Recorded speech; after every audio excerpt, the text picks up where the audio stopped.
மாற்றுத்திறனாளி மாணவர்களும் இங்க அரசாங்க பள்ளியில படிக்கிறாங்க, அவங்களையும் நாங்க பாத்துக்கிறோங்கிறத யோசிச்சீங்களா? எந்த ஊர்ல டீச்சர்? சேலத்துல இருந்தேன் சார், நெய்யமலைன்னு சொல்லிட்டு ஒரு 12 ஆண்டுகள் பழங்குடி மக்களுக்காகவே. அந்த பாதையெல்லாம் பாத்தீங்கன்னா ரோடு எல்லாம் கிடையாது சார், தண்ணி வசதி கிடையாது, கரண்ட் கிடையாது. நான் போகும்போதே கீழே விழுந்து தலையில அடிபடாத குறையா சகதியில பறந்து இப்படிதான் நான் போனதே. மலை மேல ஒரு 8 கிலோமீட்டர் போகும்போதே நான் முடிவு பண்ணேன், அப்பா இப்படி ஸ்கூல்ல எல்லாம் நம்ம சேரக்கூடாது, கையெழுத்து போட்டோமா அடுத்த ஆர்டர் வாங்கிட்டு எங்கிட்டாவது ஓடணும்டான்னு.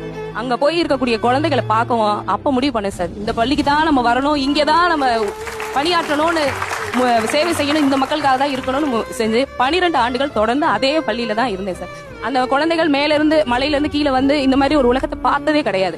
அதனால நான் என்ன செய்வேன், எங்கேயாவது வெளியில போனா செல்ல போட்டோ எடுத்துட்டு வந்து, இது இப்படிதான்டா இருக்கும், கடல்னா என்னன்னு தெரியாது உங்களுக்கு, சுனாமினா என்னன்னு தெரியாது, கடல்ல இவ்வளவு பெருசா இருக்குமா, அவன் கிணத்தை தவிர வேற எதையும் பார்த்தது இல்ல சார் என் பிள்ளை. அப்ப அவங்களுக்கு என்னென்னலாம் நம்ம என்னால கொடுக்க முடியுமோ அது எத்தனையும் நான் கொடுக்கணும்னு ஆசைப்பட்டேன். என் பிள்ளைன்னு சொன்னீங்கல்ல, அது பேசுவாங்கல்ல, அது ரொம்ப அழகா இருந்துச்சு. என்னோட பள்ளியில சார் காந்தியப்பன் ஒரு மாணவன் மூக்குல இதெல்லாம் போட்டிருப்பான், இப்படியேதான் பாப்பா, யாரும் பக்கத்துல வந்துடக்கூடாது, அடிச்சிருவான் இல்ல கடிச்சு வச்சிருவான். அப்படிப்பட்ட ஒரு மாணவனை பக்கத்துல போய் உட்காந்து அவன் மூக்கு ஒழுகுவான், ஒழுங்கா சாப்பிட மாட்டான், அப்படிதான் இருப்பான்.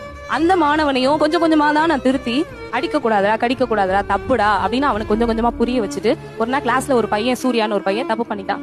நான் அடிக்க போலாம், காந்தியப்பன் அவனை அடிக்கவா அப்படின்னு கேக்குறேன். ஆனா டீச்சர், பேச்சு சரியா வராது, ஆனா டீச்சர், ஆனா ஏன், அன்பா சொல்லு, அன்பா சொல்லு. அவன் கேட்டுக்கான், சூர்யா நல்ல பையன் அப்படின்னு அவனோட லாங்குவேஜ்ல சொல்றான். அப்ப அடிச்சது அடிக்கணும் கடிக்கணுங்கிற இருந்த பழக்கத்தை கூட அதை தப்புன்னு நாங்க ஒவ்வொருத்தனா மாற்றக்கூடிய திறமை ஆசிரியர்கிட்ட மட்டும்தான் சார் இருக்கு. இப்ப அவன் 10th முடிச்சிட்டு 12th முடிச்சிட்டான் சார். எனக்கு அதுதான் மிகப்பெரிய ஒரு சந்தோஷமான நிகழ்வு. இப்ப என்ன பிரச்சனைனா, உங்களை மாதிரி டீச்சர் எல்லா பள்ளியில இருந்துட்டா இந்த பிரச்சனையே வராது.